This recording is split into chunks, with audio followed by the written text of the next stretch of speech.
Quisiera entonces referirme a dos aspectos fundamentales de nuestra vida. El primero, la pandemia que está azotando a la humanidad, que está cruel y despiadadamente azotando a la humanidad, azotando a los seres humanos, a todos nosotros.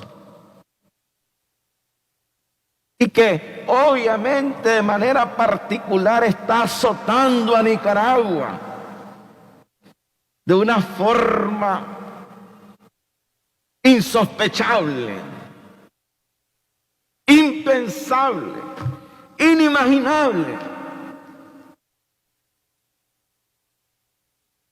con el dolor y el sufrimiento de cientos de miles de contagiados que hay en nuestra patria. Algunos sobrepoblando los hospitales y otros tantos padeciendo en el anonimato y en el silencio de sus hogares, y todos padeciendo también la soledad, el silencio de la cruz, el silencio de la cruz que traspasa el corazón, de verse impotentes, incapaces ante este virus terrible, traicionero y mortal. La cruz de los que están más graves, de los que están intubados, de los que están inconscientes. Esa enfermedad de los que están batallando y luchando por su vida, y algunos luchando y batallando con la muerte. Y la enfermedad que padecen los que no están tan graves, pero todos aislados de sus seres amados. Las familias que se ven igualmente impotentes, incapaces de hacer algo o algo más de lo que quisieran. Los amigos, todos los que también sentimos la impotencia de hacer algo o algo más de lo que quisiéramos. El dolor de las familias que no le pueden dar el último adiós como desearan y como se debe al que ha partido por esta pandemia.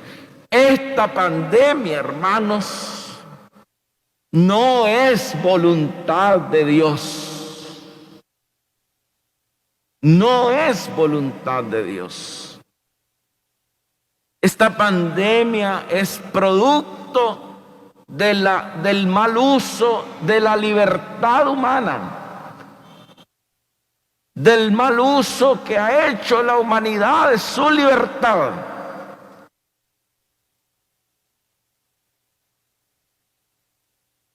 Porque ¿qué Dios sería el nuestro si todo este mar incalculable de dolor y sufrimiento fuera causado por Él? ¿Qué Dios sería el nuestro si todo este mar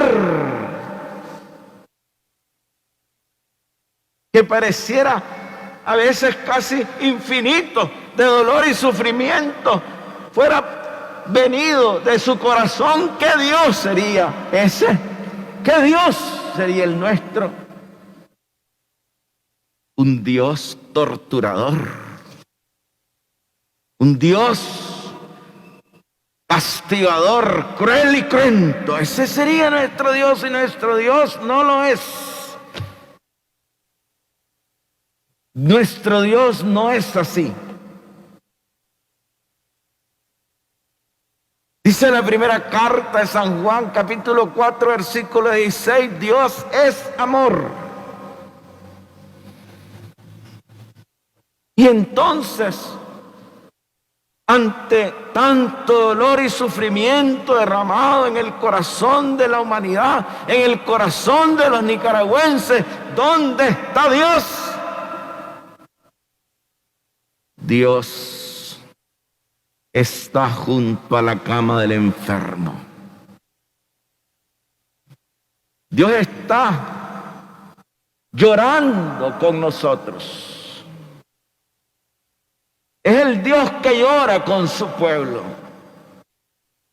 Llora y sufre en primer lugar como el padre de la parábola cuando ve marchar al hijo a desperdiciar su fortuna, pero cuyo dolor y sufrimiento no está puesto en el derroche que hará el hijo, no. El dolor y el sufrimiento del padre está en que ve marchar al hijo respetándole su libertad, aunque sepa que el hijo se encamina al abismo.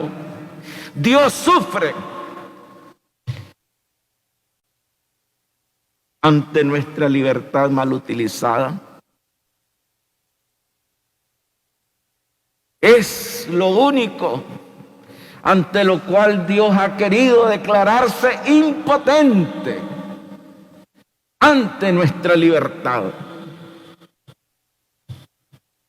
Nuestra libertad es lo único ante lo cual Dios no puede hacer uso de su omnipotencia, sino que podríamos hablar de la gran debilidad de Dios después de su amor por nosotros, el respeto sagrado que tiene de nuestra libertad.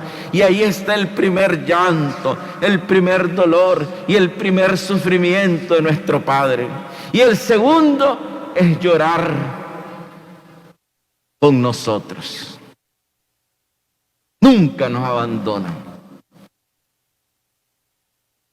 No nos juzga, no nos señala, no nos condena, no. Después llora con nosotros, está al pie de la cruz, llorando con el enfermo. Dios también, hermanos, y no es esta una alegoría, no. No es esta una palabra de literatura, no lo es. Dios también necesita el intubamiento cuando el enfermo necesita intubarse. Ahí está Dios intubado con él. Ahí está Dios con esa máscara de oxígeno. Ahí está Dios necesitando 15 litros de oxígeno. Ahí está Dios con su saturación en 78, en 83, en 90. Ahí está Dios necesitando del personal de salud. Dios está en una cama, en el hospital o en la casa, en la ciudad o en la montaña. Ahí está Dios en la soledad y en el aislamiento. Ahí está Dios también con el virus. Ahí está Dios padeciendo con cada uno de los que padecen. Ahí está Dios con la familia. Es un miembro más de la familia que llora la partida de su ser amado, que llora el vacío de no haberse despedido del ser amado.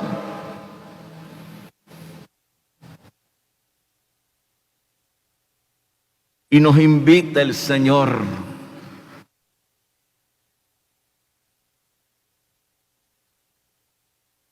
a ofrecer ese dolor como un acto de amor. Y cuando la familia, cuando el enfermo, cuando el contagiado ofrece ese dolor, ese sufrimiento como un acto de amor al Padre, hermanos amados, el Padre toma ese sufrimiento, ese mar incalculable, y lo asocia a la cruz y al dolor de Cristo, y en ese momento lo que lo que comenzó siendo producto del mal uso de nuestra libertad, en ese momento se convierte en un acto redentor, en un acto corredentor, redentor con la redención única de Cristo.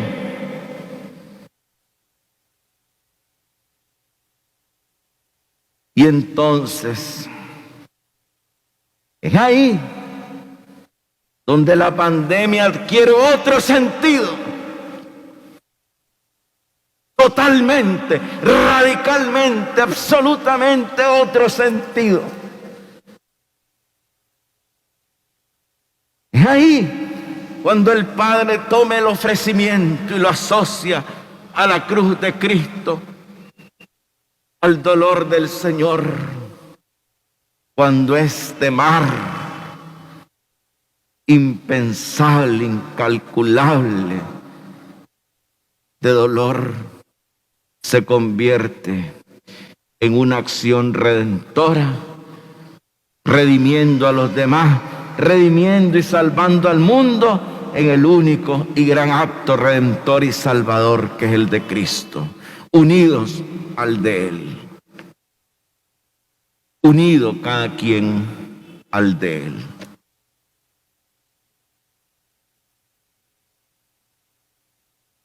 Segundo,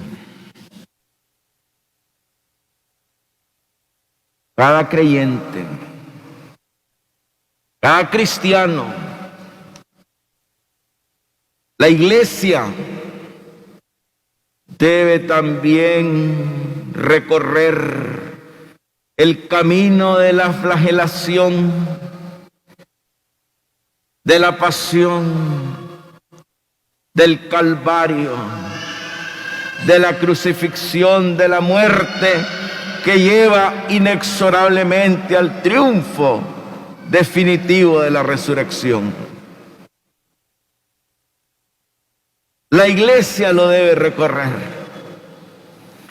La iglesia que muchas veces es vilipendiada, señalada, acusada, calumniada. La iglesia que muchas veces quiere ser mancillada por el demonio. La iglesia que en tantas ocasiones ha querido ser llevada a las plazas públicas para morir apedreada. La iglesia que ante un grupo de masas que son enfervorizadas en el fanatismo, gritan como aquella gente de esos tiempos ante Cristo y Barrabás: suéltanos a Barrabás. Y de Cristo dicen: crucifícale, crucifícale. Preferimos a Barrabás. Esta iglesia debe recorrer ese camino. En la historia lo ha recorrido. No es nuevo. No es primera vez, no es de ahora, es de siempre. Y ese es uno de los signos más evidentes que esta es la iglesia de Cristo. Ay de ustedes si el mundo hablara bien, si todos hablaran bien de ustedes. Y el profeta Isaías nos da una gran luz al respecto. El Señor Dios me ha hecho oír sus palabras, y yo no he opuesto resistencia ni me he echado para atrás.